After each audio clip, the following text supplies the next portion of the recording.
ছোট্ট ইমানের পরীক্ষা। একটি ছোট গ্রামে রিয়াদ নামের এক বালক থাকত। সে মাত্র ৯ বছর বয়সী, কিন্তু খুব সাহসী এবং সৎ ছিল।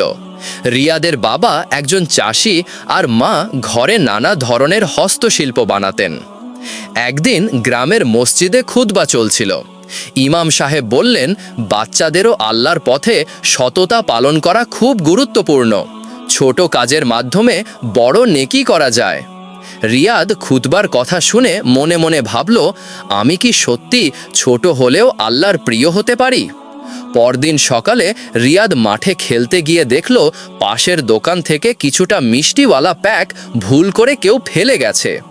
রিয়াদের কাছে দুই পথ খোলা ছিল, নিয়ে খাওয়া বা দোকানে ফেরত দেওয়া। রিয়াদ ভয় পেল, আমার ছোট বয়স, কেউ হয়তো আমায় দেখবে না, কিন্তু আল্লাহ সব দেখেন। চিন্তা ভাবনা শেষে সে দোকানে গেল এবং সব মিষ্টি ফেরত দিল। দোকানদার তাকে চমকে তাকিয়ে বললেন, ছেলে, তুমি কি এত সততা দেখাও? আল্লাহ তোমার নেকি কবুল করুন।